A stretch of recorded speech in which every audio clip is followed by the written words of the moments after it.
우리에게 주시는 말씀 가운데 또 우리가 깨닫는 은혜가 있기를 원합니다.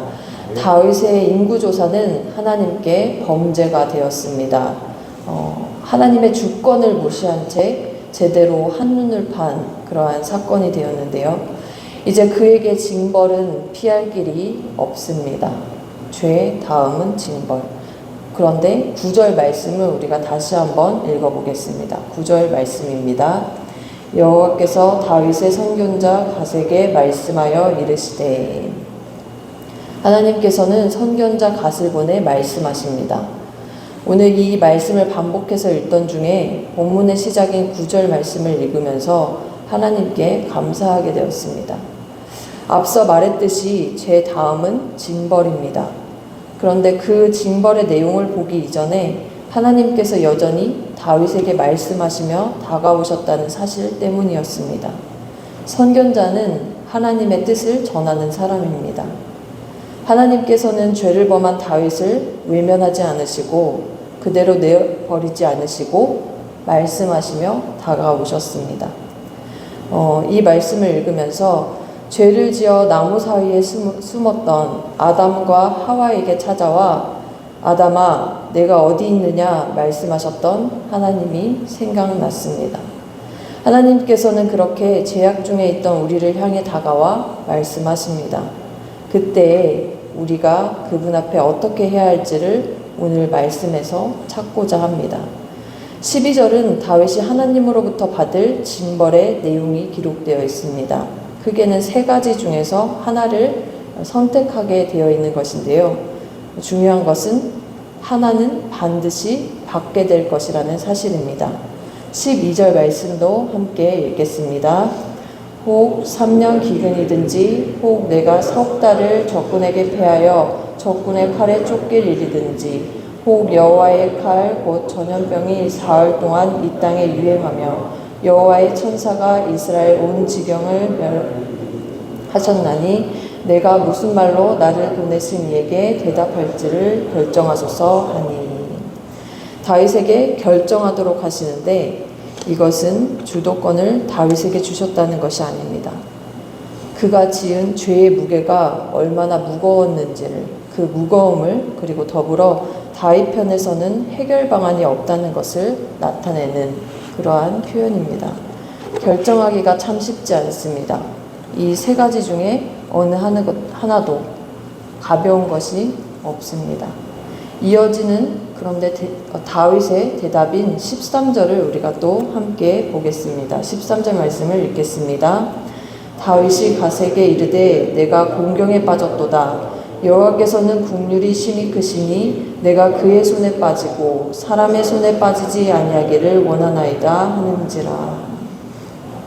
여기서 우리는 첫 번째로 죄악 중에 있던 다윗이 하나님 앞에서 어떠한 모습을 보였는지 발견하게 됩니다. 그는 지금 심각한 심적 고통 가운데 있었습니다. 그럼에도 그가 선택할 수 있었던 것은 하나님의 국률뿐이었는데요.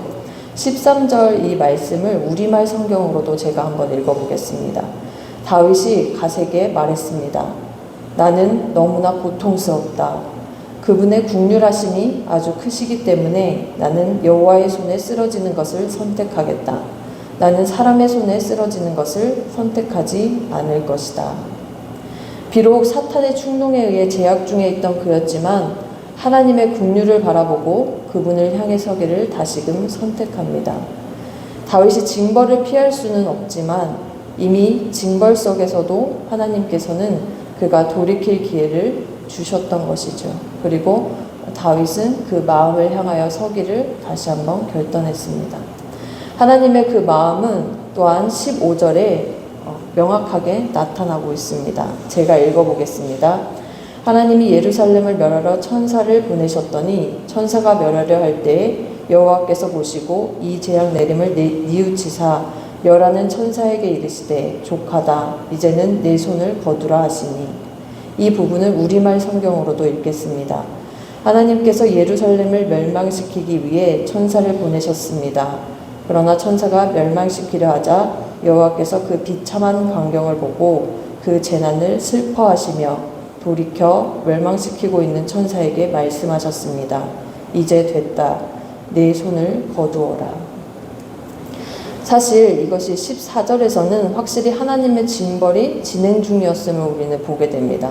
그냥 처음부터 마음을 돌이키시고 그렇게 행하신 것이 아니라 징벌이 이미 진행 중이었고 그 비참한 광경을 보시며 슬퍼하셨던, 그리고 다윗과 이스라엘을 긍휼히 여기셨던 하나님의 마음이 더 컸기에 이것을 끝내 거두시는 하나님의 긍휼의 모습을 우리는 보게 됩니다. 다윗과 이스라엘을 불쌍히 여기시고 마음 아파하셨던 하나님. 다윗은 그가 고백했던 것처럼 심히 크신 하나님의 긍휼을 입은 것입니다. 우리 인생 역시 그것 외에는 다시 돌이킬 방법이 없습니다. 이제 우리는 두 번째로 죄악 중에 있던 다윗이 하나님 앞에서 어떠한 모습을 보였는지 발견하게 되는데요. 그는 장로들과 더불어 굵은 배를 입고 얼굴을 땅에 대고 엎드렸습니다. 돌이킴의 표현을 하게 된 것이에요. 진실되게 자신의 죄를 고백합니다. 17절 말씀을 우리가 함께 읽겠습니다. 하나님께 아뢰되 명령하여 백성을 계수하게 한 자가 내가 아니니까 범죄하고 악을 행한 자는 곧 나이니이다. 이 양떼는 무엇을 행하였나이까? 청하건대 나의 하나님 여호와여, 주의 손으로 나와 내 아버지의 집을 치시고 주의 백성에게 재앙을 내리지 마옵소서 하니라. 아멘. 여기에는 어떠한 핑계가 없습니다. 그리고 남 탓이 없습니다. 그저 하나님 앞에 정직하게 서 있는 다윗 그 자신뿐이었습니다. 대개는 죄악 중에 있을 때 하나님을 멀리하고자 합니다. 죄에 대한 우리의 반응은 은폐, 회피, 그리고 전가로 나타낼 경우가 너무나 많죠. 되도록 죄는 숨기고 그에 따른 책임은 피하고 다른 이에게 떠넘기려고 합니다. 그러나 오늘 말씀을 통해서 그때 죄악 가운데 있을 때, 그것을 범하고 있을 때 오히려 하나님께 더 가까이 나아가야 함을 깨닫습니다. 그분으로부터 우리가 다시 돌이킬 수 있기 때문입니다. 죄악 중에 있던 우리는 심히 크신 하나님의 긍휼을 입었습니다.